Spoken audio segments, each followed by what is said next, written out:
Yeah, some of you will notice that Barrett usually hosts on Wednesday, and you will say, hey, that's not Barrett. Others of you don't pay attention to who hosts when, and you will say,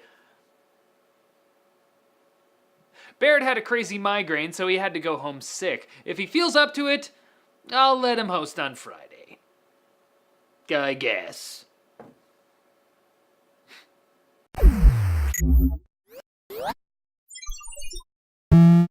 Oculus has again come under fire for its attempts to lock games into exclusivity agreements. The most recent kerfuffle came about after a Reddit post by a developer at Croteam.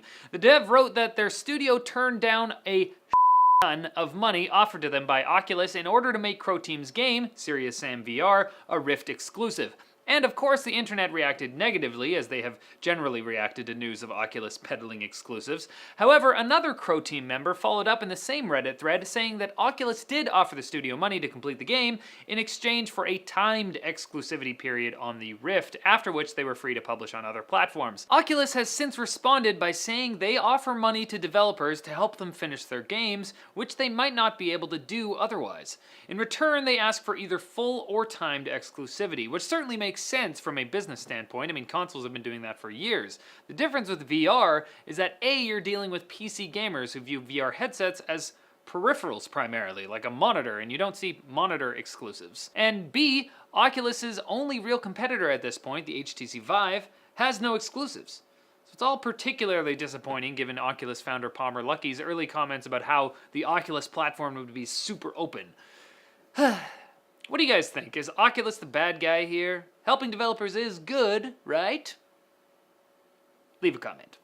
AMD has released the full specs for their Polaris 10 and 11 GPUs. The larger Polaris 10 has 36 compute units, meaning the RX 480 is the fully enabled version of that chip, while the 470 is a cut-down version. Polaris 11 has 16 compute units and is clearly meant for lower-tier desktop and notebook cards.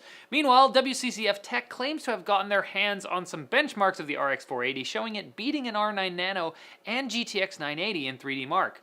Huge grain of salt on this, just heap salt on there, for good measure, but from what we've seen of the 480 so far, at $199 US, it's definitely looking like AMD's comeback kick-ass card. And some net neutrality news, because we haven't talked about that in a while, a long time. American ISPs have been fighting net neutrality rules since the FCC passed them a year ago, and yesterday the broadband industry lost their lawsuit attempting to get the rules overturned. But the ISPs really want to be able to throttle users' data speeds, so their lobby groups are apparently preparing to take their case to the Supreme Court and to Congress. And they won't stop fighting for their rights to make more money. It's discrimination is what it is. It's time for... Quick Bits! I see what you did there. It was quick, because you were zooming by, so it's Quick Bits.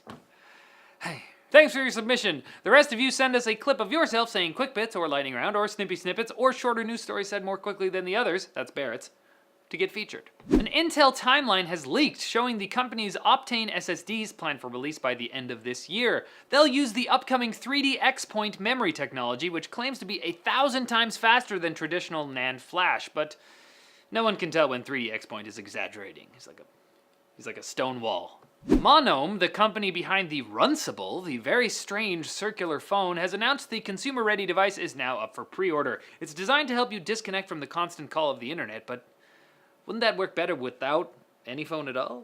Music streaming service Rhapsody has officially changed its public-facing name to Napster, which it bought in 2011 because all the young kids remember Napster. This actually happened a couple days ago, but it got buried beneath all the E3 news. Razer released an updated version of their open-source VR headset, the Hacker Development Kit 2, with specs comparable to the Rift and Vive, all for $399. And the Xbox One S, announced earlier this week, does not have a Kinect port. You can still use a Kinect if you have a USB adapter, but I'm guessing most people won't weep for its loss anyways. News sources for all of today's stories can be found in the forum post linked in the description.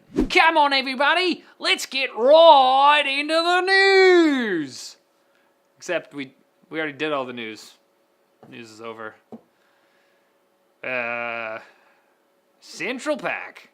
One of those things that just makes life a little brighter is giveaways. You know this. We know this. That's why NCIX gives away a prize every month to our newsletter subscribers. This month we're giving away a bunch of Fractal design goodies, a Define R5 case, an Integra M 750-watt modular power supply, and a Dynamic Series GP14 fan. All you gotta do to enter to win those is subscribe to the NCIX newsletter or claim your monthly newsletter points if you're already subscribed. So click here or the link in the description for all the details. Alright, that's it for Netlink Daily, guys. Thanks for watching. Click here to watch more videos. Follow us on Twitter over here. And don't forget to like and subscribe for more videos like this from NCIX. Now, I'm going to go edit this, since Barrett isn't here to do that. And why don't you guys tweet him and tell him to feel better? That'll feel nice. I also need him to feel the urgency of getting better because I have to do his work when he's not here. And so does Jack. So...